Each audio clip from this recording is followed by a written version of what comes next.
It's moving. He's cooking. You were flying on the way up now. This thing heated up, and I took off quick as hell.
Engine, man, and it really cooks.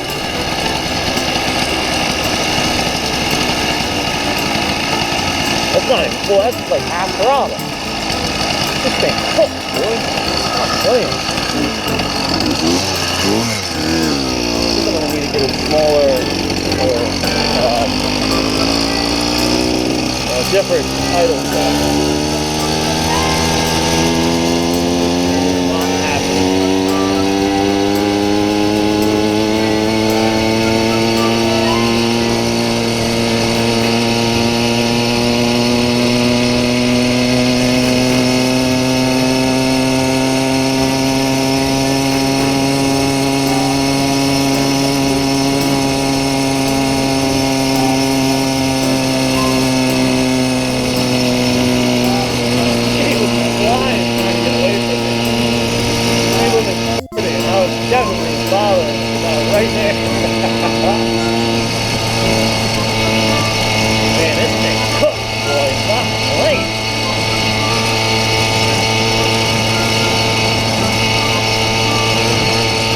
Just to maintain this speed, I'm at like quarter throttle.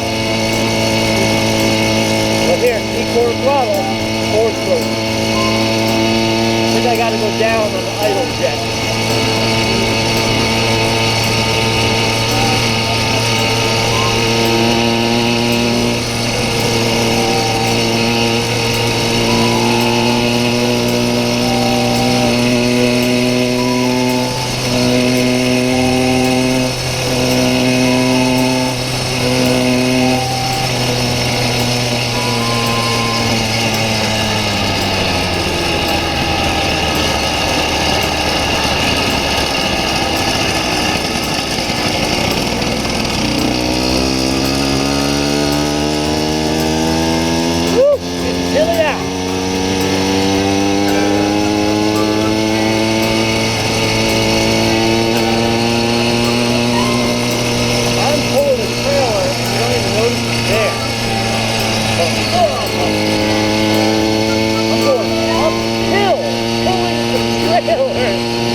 This thing is a monster.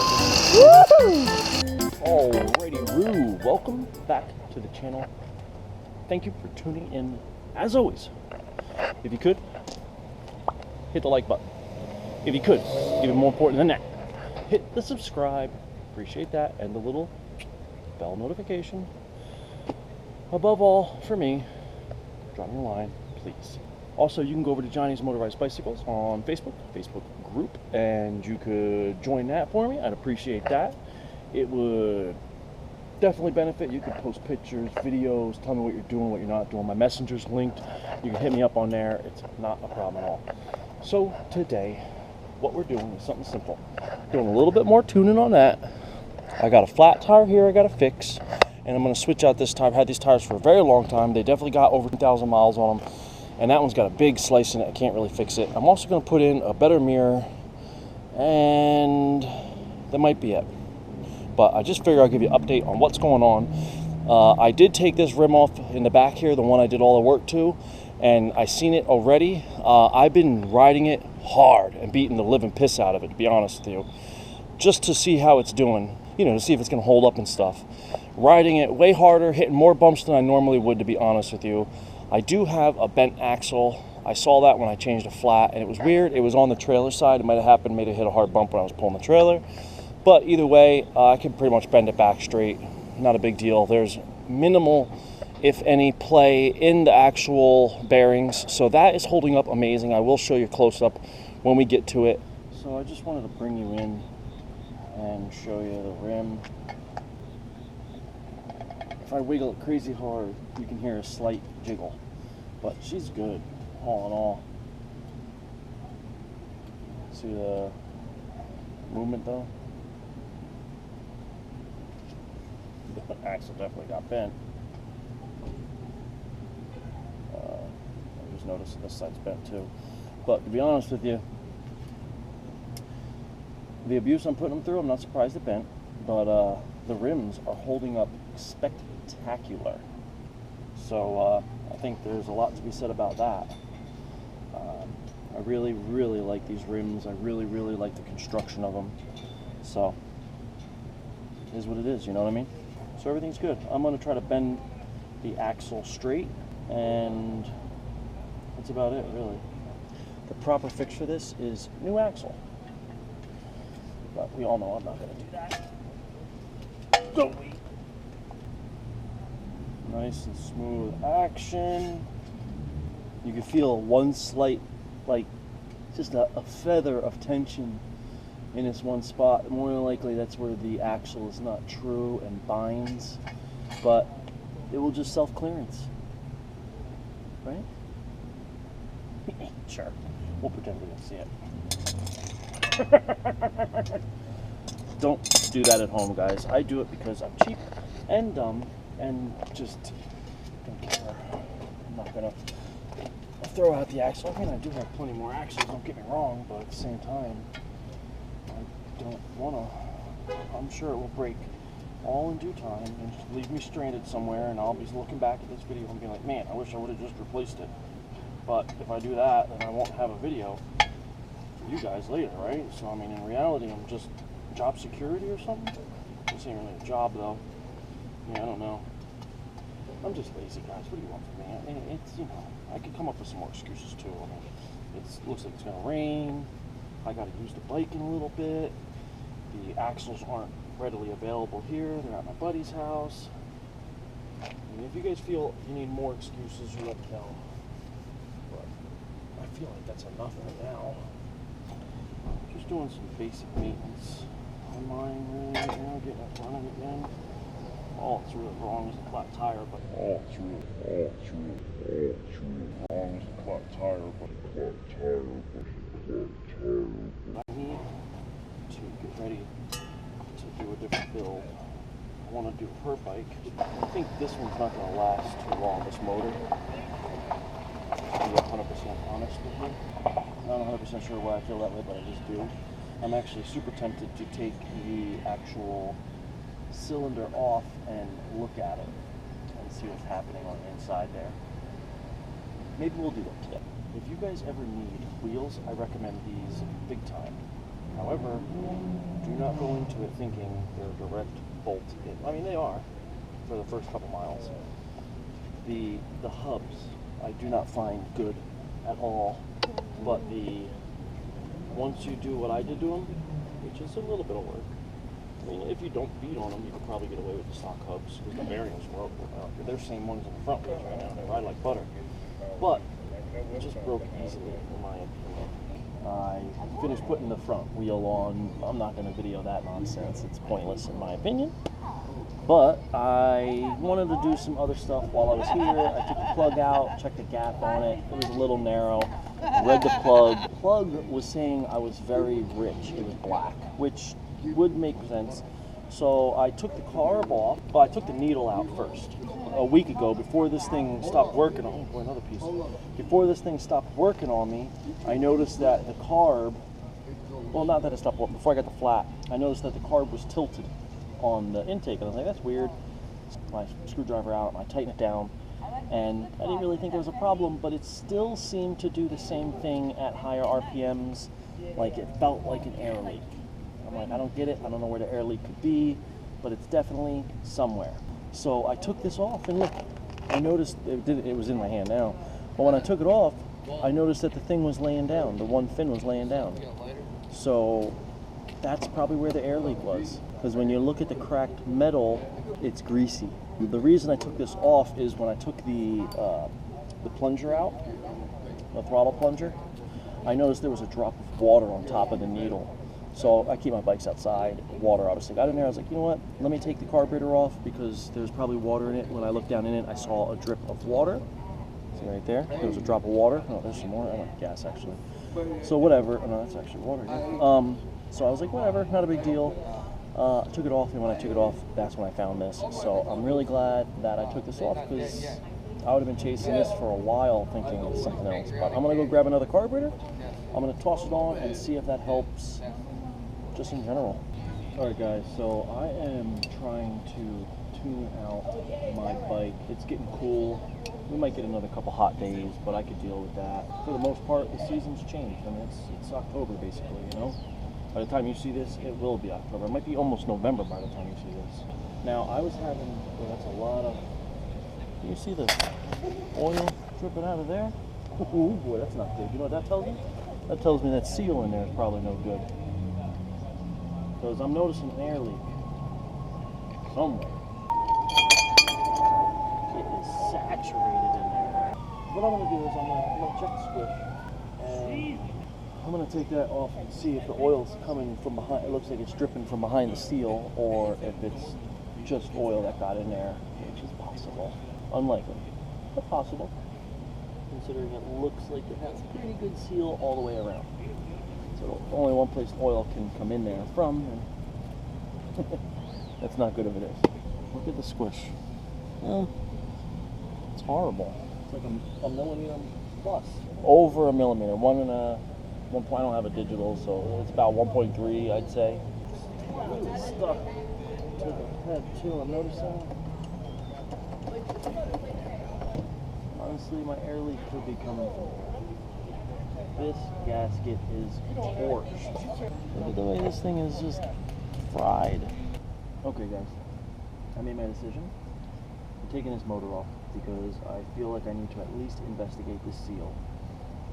But the main kicker for me is I never did anything to this piston. I guess this one was right in the middle of when I started doing these different things. I definitely have to take the ears off of this, and I definitely have to Dremel out the piston. So regardless of anything, that needs to happen. And since I'm taking it all the way off and doing all that, I might as well take this and open up the transfers and put it on the degree wheel. All right. So I guess this is going to continue inside. Okay guys, so sitting at my little table here, I didn't think I was going to have a new project on my table like this. I thought I was going to have a different 100cc on my table. Heather's new motor I was planning on doing. But the problem with that is I touched something else. So I started sniffing around. So the squish is way wrong on this cylinder to begin with. So we got to fix that. So I'm like, okay, so maybe I want to go in there and do some stuff. Took the cylinder off to look. I saw somehow, this was the first YD I did when I started changing things up, and I didn't change this one. I was very surprised. I didn't know I didn't do it. I never cut the ears off on the piston ring, on the cert clips, and I never dremeled out the piston, which is a big problem because the main reason that these motors blow up is the cert clip, the little ear, falls off into the motor, and boom, you ruin your motor.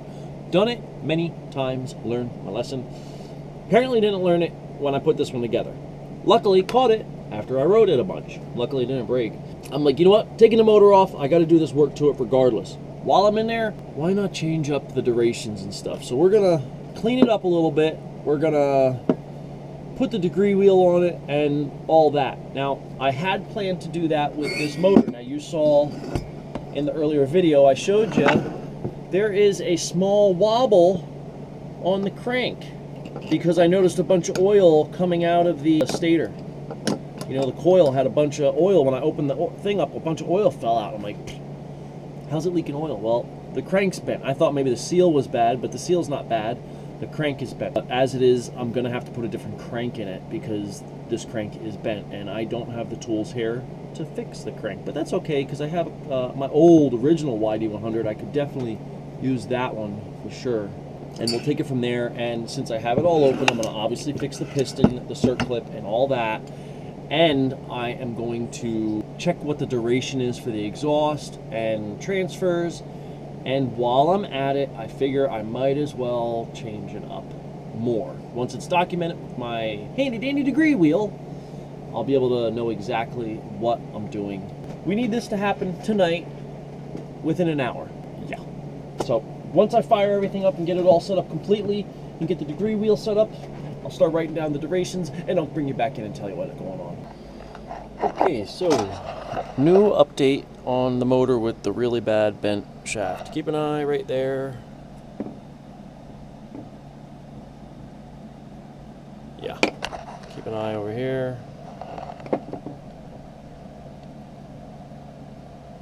Yep. Keep it right there. And yep.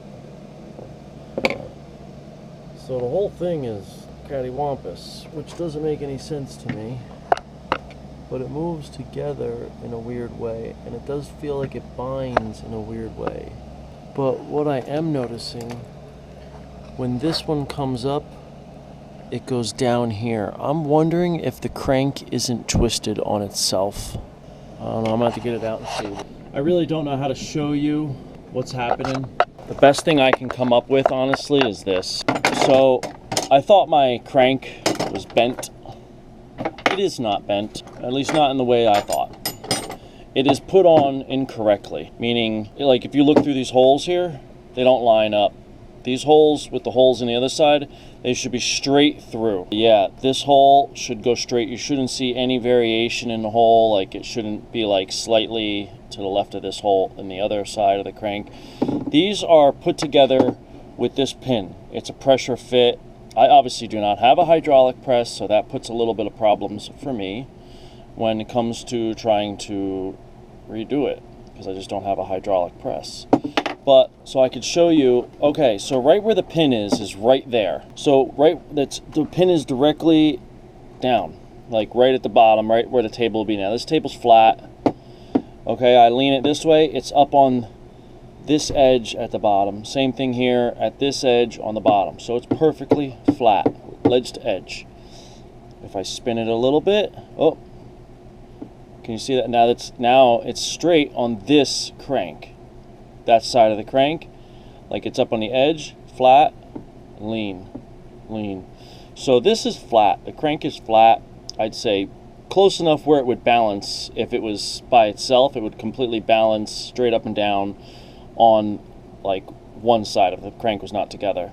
So see how it falls over, which would mean that this is higher. This crank is up higher than this crank. So this crank's higher than this crank, and what that means is this crank is rotated this way, is slightly rotated more than this one on this pin. So what I got to do is bring the rotation this way. I got to rotate this side of the crank down on the pin so that it pivots correctly. So the farther I go away from that pin, now look, oh, now we're almost flat again. Why is that? Because now we're almost directly above the pin, which is the opposite side, but it's not actually flat. It's just that they're touching each other, like basically level. But look here, so if I lean it now, this side is higher. So that is flush on this side, but then I let go and it leans down to the right. So it's just a problem. See there, it's even more pronounced. So I'm up on that. I'm up on this edge, and that's flat right there. See? Now it's flat on this surface here. I let go, and it goes down. Now it's not much, but this little bit, see how it's up on an angle? I can fit the screwdriver underneath right here. I don't know. It's hard to give you guys an illustration without feeling it, because I can literally feel it balance here, and then it goes down. So I got to figure a way to get this to spin on this pin. Because I don't have a press nor time to make a puller, which honestly I don't even know if I'd be able to make one that'd be strong enough to take this kind of force away. I just don't know what to do. I was thinking about taking it outside and hit with a hammer, because the worst case I could do is completely ruin it. I'm going to try to push that pin out. If I can push the pin out of one side, honestly, I'll be happy. And at that point, I'll be able to squeeze it back together with my little tiny vise here. But I don't know. I'm going to play with it a little bit. If not, I'm just going to use this, because I need to get the motor back up and running. All right, enough playing around. Let me get to this. Okay, guys, I got you in my hand just really quick. I want to show you what I'm doing here. So I'm not one to take credit for something I have no clue in, and I will give credit when credit is due. With that being said, I've watched a bunch of YouTube videos, probably like a lot of you, on, you know, going to YouTube University and getting my degree. With that, you end up watching a lot of stuff. So I had a comment on one of my Facebook posts from somebody that's talked a lot by someone that's fairly controversial in the motorbike community for whatever their reasons are. I don't know. Now, I like the one guy. I don't even know about the guy I'm about to refer to. But he made a comment that was a little troublesome, because I think he took what I was saying personal, and I wasn't trying to be personal about his rims. I was just talking from my own experience with the rims. But whatever, it made me investigate on him just to see, you know, where's he coming from and what's he talking for.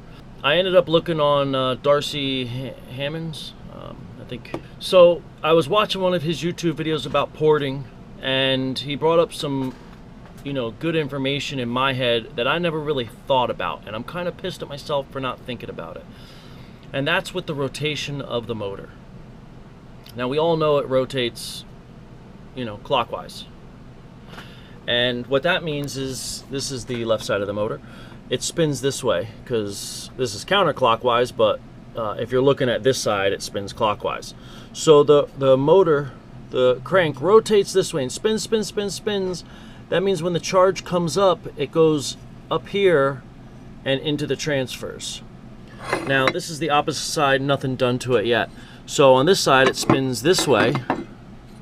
Boom, boom, boom, and then it comes up and goes into the transfers.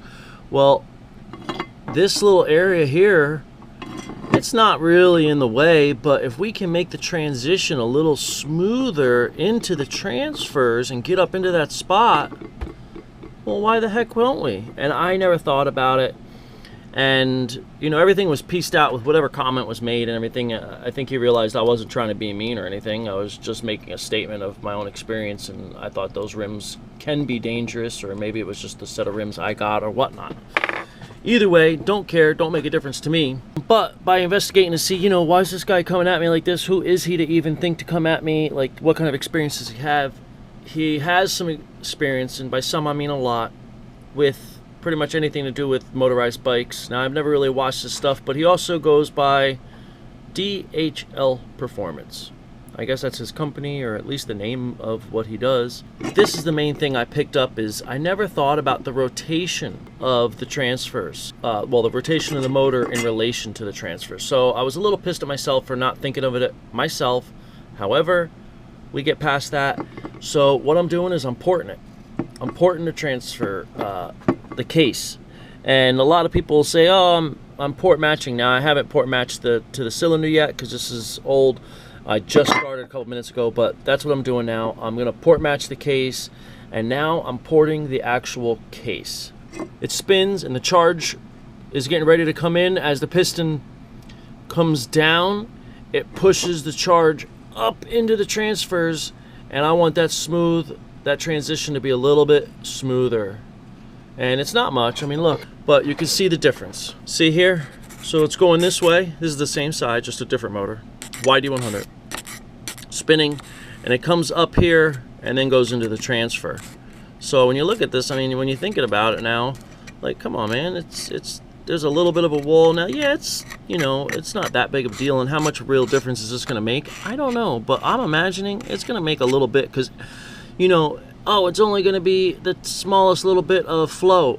Yeah, but if you do the smallest amount of flow here, smallest amount of flow here, smallest amount of all those little flows now added up to a big difference. So yeah, it's little. This particular thing might be a little thing, but in the end, it's a lot.